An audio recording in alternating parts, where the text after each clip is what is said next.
So welcome back to my channel. This is Gamer Dom and time for another Rambles. Apologies, it's a day late, internet problems, and couldn't really upload what I needed to do, so apologies for that. So it's going out on a Saturday rather than the usual Friday. So what are we going to talk about? Going to have a look at the upcoming patch 9.22. Lots and lots and lots of changes there. All the changes to the Russian tech trees that we talked about in the last Rambles seem to be coming out in this one, in this patch. Also a couple of new maps to take a look at, so that's all good. Anyway, let's get started.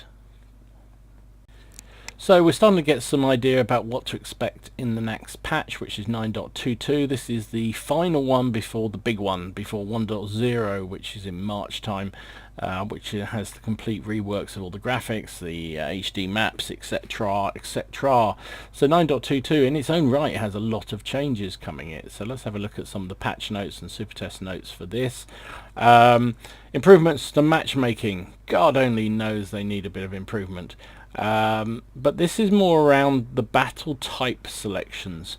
So personally I keep attack and defense turned off a lot of the time, because I get infuriated with how badly players play it, whether they're attacking or defending for that matter. It's defending, they all seem to rush off to try and kill things, and attacking, nobody wants to move forward and attack anything, and you only have 10 minutes to do it. So I kind of have a love-hate. I quite like playing it every so often, then I play a couple of games and one is shit and I turn it off. But the problem I have with it is that I guess because a lot of people do have it turned off, you get it a lot. So it hasn't been uncommon for me to play 5 games and 4 of them to be attack defend games. So they're going to have a look at that kind of thing within the matchmaking for 9.22, so that you won't get as often a repeat type battle. So it'll mix it up a bit more for you. But apparently grand battles won't be included. So grand battles will not come in succession, so you won't get one grand battle after one grand battle, basically, is what they're saying. So I think that's good. I still think they need to sort out the goddamn matchmaking, but hey, we've all been saying that, and to be fair, I think they know. I just don't think they know what to do about it. Improvements to vehicle customization. Does anybody care? Really? Come on, guys. Does anybody care about customizing your vehicle? I still think Wargaming see the whole customized camo, customized look of your tank as being a nice opportunity to milk us for some more gold, and I really don't see that many people are that bothered. We put camo on because there's an advantage. If there's no advantage to putting a bicycle or a pith helmet or whatever on the back of your tank, why would you do it? If you get them for free, maybe you put them on, but I just don't get it. I really don't get it at all. And to that end, I actually, in one of the, I think the last Rambles, I speculated how many people are actually using the customized camo in games, because I had it switched off, so I couldn't actually see it even if they were using it. And just for interest, I stuck it on. I switched it back on again just to have a look and see how many tanks were out there which were in pink or what have you, or had garish camo of some sort or another, and actually very, very few. From what I've seen, very, very few indeed. Maybe 1 or 2 every 3 or 4 games I was seeing. I'm not sure this whole customization stuff is really working for Wargame. That said, the customized camo has had one good advantage, in that all the camo that used to be on your tanks that you've sold, used to lose that. It was never there unless you rebought the tank at some point, which you could just put it straight back on. With the new system, any tank you sell, that camo sort of goes into the depot and it can be reused on any other tank. So thumbs up from me. It saves me camo, and actually I can transfer it between tanks, even if I'm not. Generally I camo up tanks I think I'm going to keep, or ones I'm going to keep are going to be a long grind and they get an advantage from it. Otherwise I don't bother. And but now it's almost worth putting on every tank, because when you sell it, it goes back in the depot and you can reuse it. So fabulous. Rank battles is coming back again. The season will last 21 days this time, and there'll be more ranks from 5 to 15 this time round. Now, I don't know.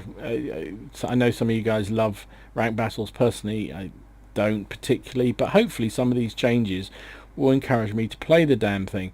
Now, my biggest issue with rank battles was that the way it was set up, and the way you earned your ranks or chevrons or whatever it was.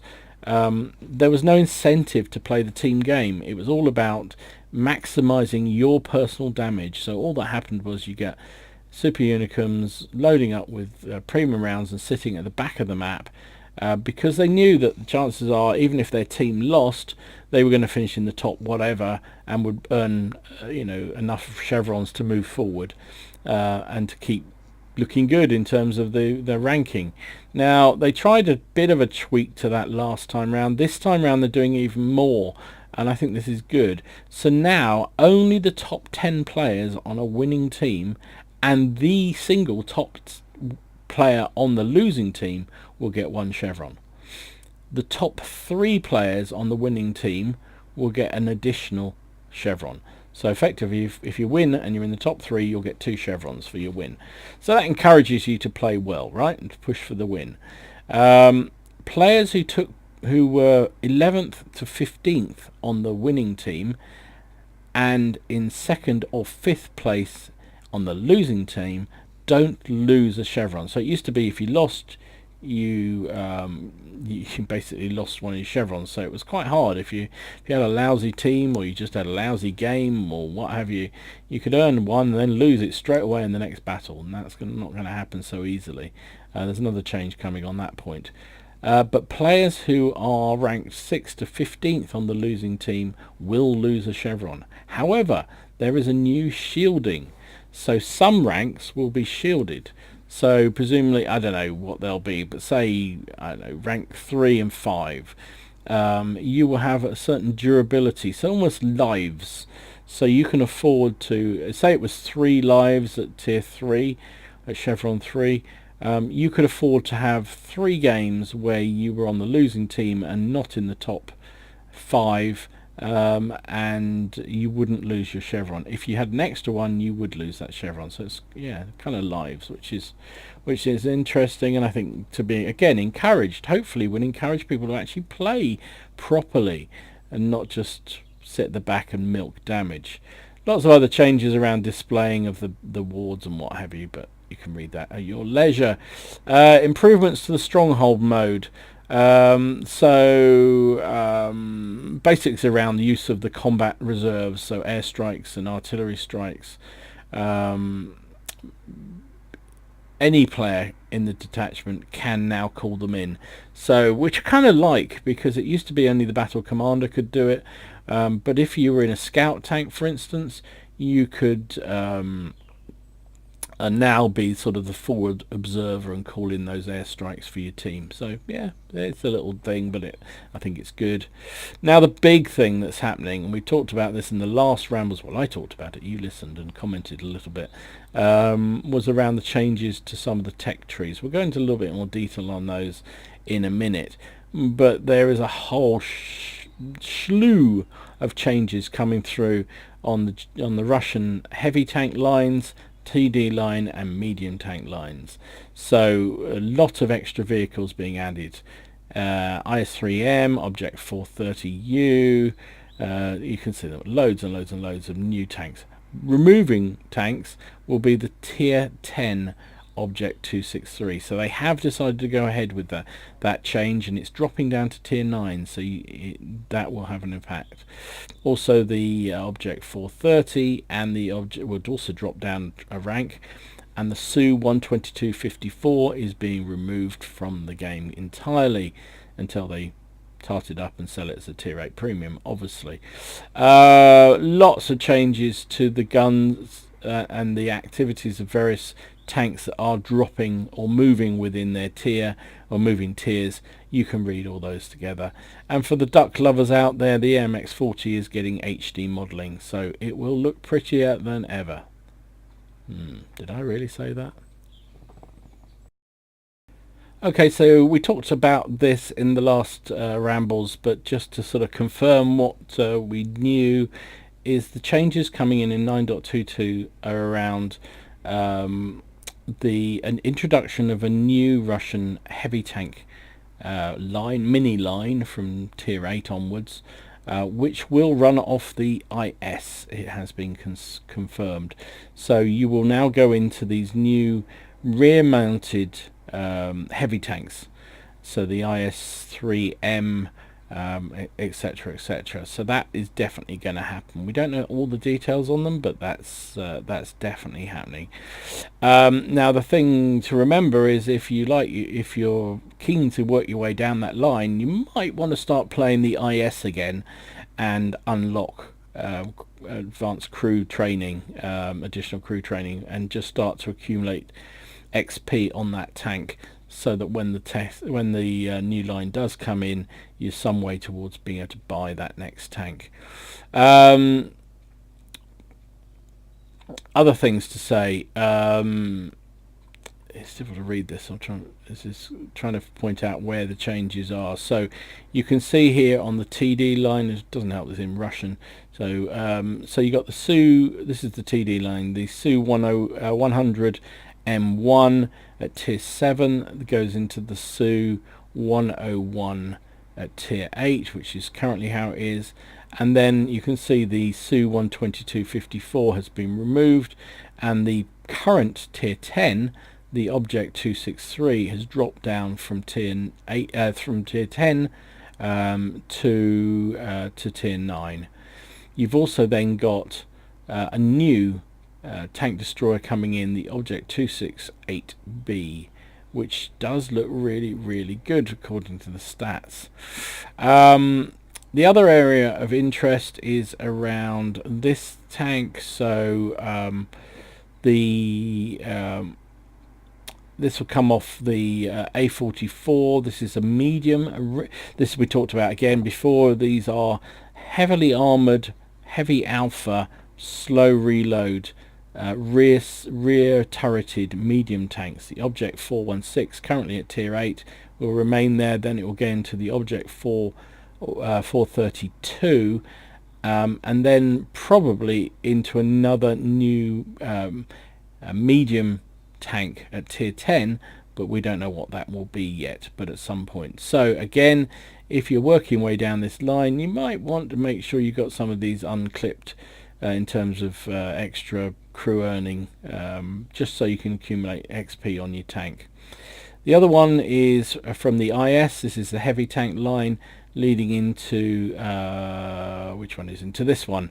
This is it's difficult to read it with Russian. So this is the ISM rear mounted heavy tank. Basic premise of these are heavy armor, pretty good guns, rear mounted turrets. So that will then lead into the Object 705 and then into the Object 705A. The T10, currently tier 9, leading from the IS-3 into the IS-7, is being removed from that line and is put into a new sub-line, which will run again from the IS-3. You'll go into the T10 and then into a brand new tier 10 heavy. Don't know what that is yet. So again, you might want to be out there playing your T10, unlock the additional crew experience, and try and earn as much as you can for when this new tier 10 comes in. Also, there will be therefore a replacement, the Object 257, which will link the IS-3 to the IS-7. So lots of good stuff, but let's have a look at some of these in a bit more detail. Okay, first of all, let's see what happens with this patch if you've got various of these tanks already researched. So if the tier 10 Object 430 is researched when 9.22 is released in February sometime, the tier 9 one in top configuration and the Object 430U will be researched. Okay, so if you've already researched it, you won't be losing out. You'll get the new tier 10, and you'll also get the 430 in its top configuration.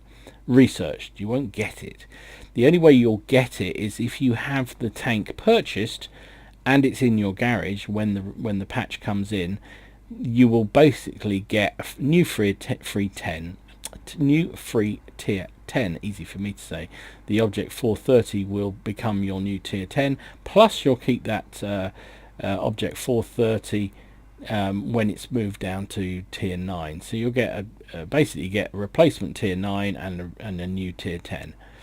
All the crew of the 430 will be transferred to the object 430U and sent to the barracks. All equipment, consumables and shells will also be sent to the depot. Any emblems, camo, blah blah blah will also be applied to the other vehicle. So if you've tarted up your object 430, all its tarts will go on the object 430U. Any statistics, marks of excellence, badges will remain on the tier 10 object 430. So basically you have to start again if that's your thing. Any discount, so if you applied your discount from the Christmas thing on the tier 10 object 430 but you haven't used it, it will now be applied to the object 430U. Fairly straightforward. T10. If you've researched it, you will the tier 9 replacement object 257 will also now be researched, and any modules that you have will correspond. So if you've researched the top turret on the T10 but not the top gun, you will have the same research on the new tier 9. If you own the tier 9, if you own the T10 and it's in your garage, you will get the new tier 9 object 257 for free, for gratis, and you'll have all the modules and all the stuff that is currently on your T10 put on that new object 257. So that's good. You get a new free tier 9 effectively.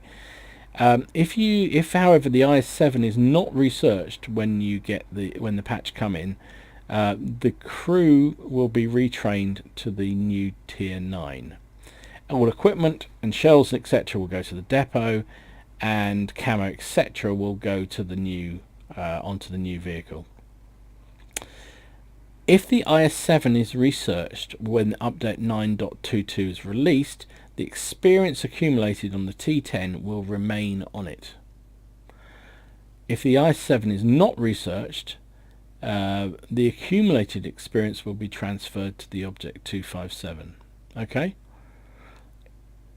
Fairly straightforward. So basically what you need to do is, if you haven't already got it, or if you sold your T10, buy it back, because you get a free tier 9 out of it.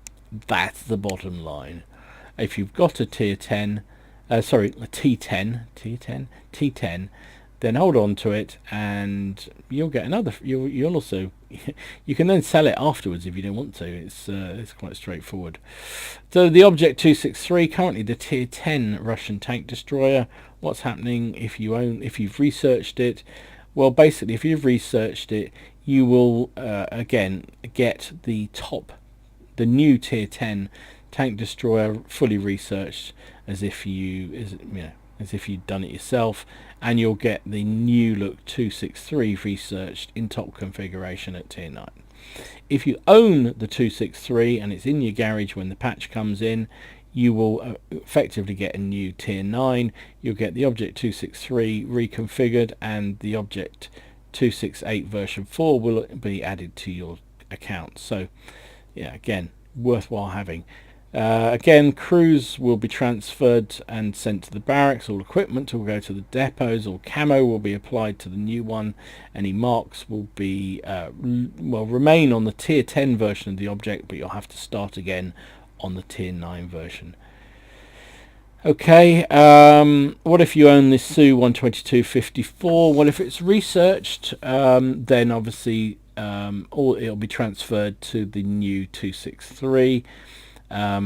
If you own it, then you will lose it but get the new 263. Now, there's no suggestion, I saw Quickie Babe talking about this, whether or not there'd be any compensation for that. There's nothing in the notes to suggest that there will be compensation, but it's possible, I guess. We'll have to wait and see.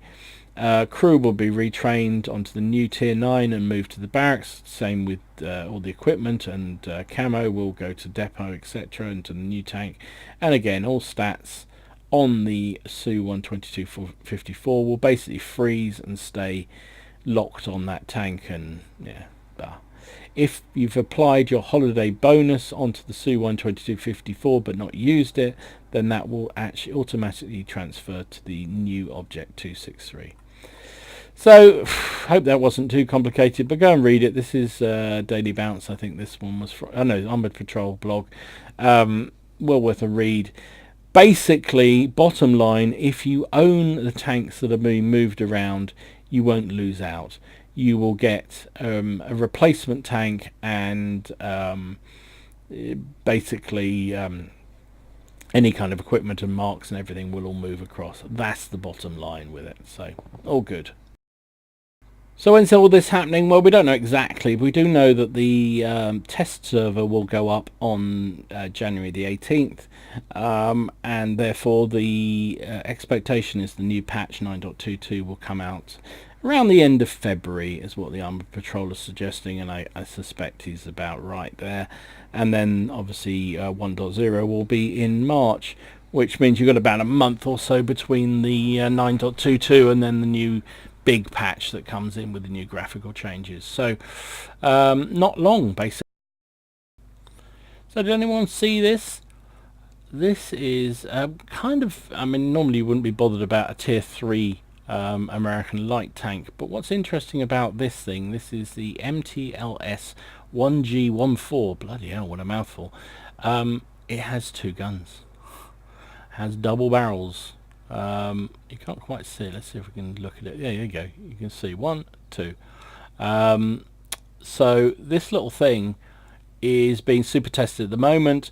It basically, my suspicion is they're trying out some mechanics to allow double-barreled guns or multiple gun barrels. So things like the Lee and the Grant, which did genuinely have 2 guns, one an HE type gun and one an AP type gun. So you could actually fire them both. Obviously we had that, was it the Leviathan game, where you could independently fire separate guns on the tank, and this to me strikes or feels like they're doing a bit more testing of this mechanics to see how best to bring, if they do bring it into the game. Also, it could also be that this you get twin machine guns very often on armored cars. And they have talked about bringing armoured cars into the game ever since that special mission where you had to kill the First World War tank with armoured cars. So it's possible that that's what they're thinking about. They're testing these things out with this super test, but it's an interesting little beastie. For those interested, it's not machine guns actually, it's 37mm dual cannons, which pen on 45, 61 and 19 and do 40 damage per gun. Now what's interesting, I presume each one has a separate RNG, so when the shell hits, or you press the button once and 2 shells fly out the gun, but they're independently worked out whether or not they penetrate. So potentially one could pen, one might not, 2 might pen, 2 might bounce.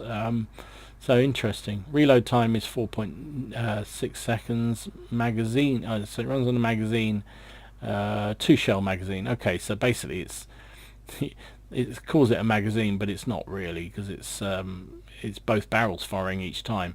0.5 reload time, so it's not too bad. So 23.57 rounds per minute, aim time of 1.44. So anyway, we'll see what happens with this. I guess my guess is, as I say, this is all part of their testing mechanics to allow armored cars and double-barreled guns or multi-barrel guns into the game, which will be interesting, and look forward to seeing how this goes. So it seems like they're super testing some more maps, which is great. My opinion on maps, we can never have enough of them. This one is called Japort. I think it used to be called Docks, for obvious reasons.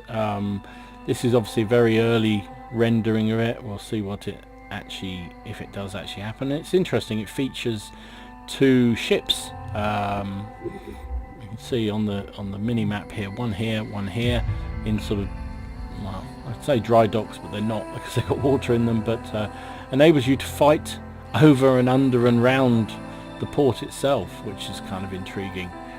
A nice looking map actually. I think this could be fun. Lots of sneaky places to ambush people, lots of places for the heavy tanks to brawl and medium tanks to brawl. Maybe not so much for tank destroyers, certainly not the lightweight kind, but you never know until it renders. Obviously this is still a very early rendition of it. You can see it's still fairly blocky. There's the other battleship. Geeks out there can tell me what battleship that is.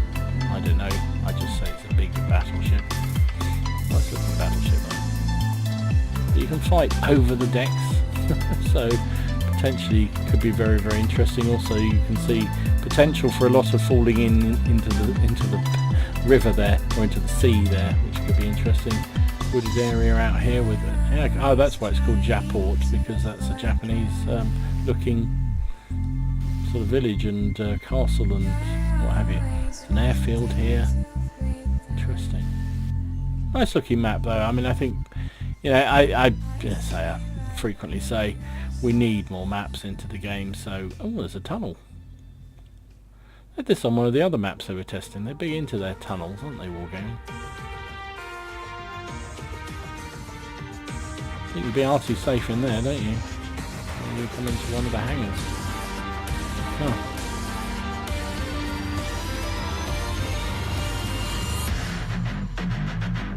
More funky music, must be saying, oh, it's going back in again. Blimey, they love going through here. Out to the airfield, there's a whole load of hilly area above, which is nice. A couple of villages to fight through, so if you don't want to fight in the docks, you can fight up here. Oh, here's the TD spots up here, look.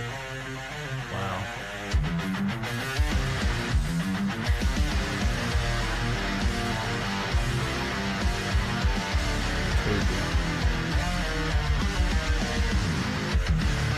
They're big into this, Wargaming really like these sort of level, maps that have multiple tiers and levels, so you can get high or low or what have you. They're big into that. For a while. I guess it promotes sort of interesting gameplay, in that somebody wants to grab the high ground and dominate an area, and then that creates a challenge for the opposition team. But anyway, there you go. Interesting. I thought you'd like to see it. So new maps are like buses. You wait for ages and then several turn up at the same time. So this is a new look map they're calling Airline. Again, a fairly Asiatic feel to it. Very early renders, you can see nothing's modelled completely yet, but it gives you an idea about what they're thinking about. Again, lots of high positions, some dominating spots for TDs. I mean, look at those. That one we just were on there. You'd be in a huge view range over most of the map from there. Nice little airfield there. Kind of interesting. Nice to see, sort of, it seems to have things for everything, and that's my big bugbear about the maps, that some of the older maps is that they favour one class over another, or more accurately some maps just absolutely god awful if you're playing a particular type of tank. Whereas some of the newer maps, at least they seem to be trying to make them a bit, so there's an area where TDs can operate reasonably well. There's an area where heavy tanks have a chance, even artillery have an opportunity to play a part. And that's what you want, right? You want to be able to click on the button and know that whatever tank you play, there's something you can do to contribute and have fun. There's nothing worse than, well, the obvious one is, look at this position here. Wow, look at those. Imagine some TDs there. How much domination would they have? Yeah, so imagine, the frustration of you take out your tier 10 heavy tank and you put in as a top 3 in a city map like Himmelsdorf, and it's like, oh, for God's sake. Some people say, well, you deserve it because you're playing arty. Well, another tunnel, look at that. But the same thing applies, you take out your light tank and you end up in a city map or an Ents, I don't know, whatever. So I think it's good to have variety, and it's good to have options that you can play different classes, and there's viable positions and viable areas for all the classes, because the reality is otherwise it just gets boring. Boring. So, yeah, interesting map. Again, fixation with high points and low points and lakes or seas to chuck tanks into, but nice looking. They'll be good. Never have too many maps. Who said that? Oh, it was me. What a wise man. So finally, they are looking at the Tiger 1 and remodeling that in HD. It looks pretty good. It's quite pretty looking. I love the barbed wire around. It's got a log. It's all good. So there you go. Don't know any details about stat changes, but nice looking model. Very nice looking model. Anyway, I hope you enjoyed this week's Rambles. Sorry it was a day late. I've been continuing to have internet problems. British Telecom still haven't managed to fix it, even though they keep saying it is. So it's screwing up my gaming experience, my work experience, probably more importantly, and also stopping me doing any streaming. But it also meant Rambles was a day late this week, so apologies for that. Anyway, I hope you enjoyed it. If you did, please give it a like, and as ever, comment on what you see, anything that interests you or you disagree with, then just shout. And in the meantime, enjoy your games, have fun, try not to take it too seriously, and I will see you again soon. This is GamerDom, signing out.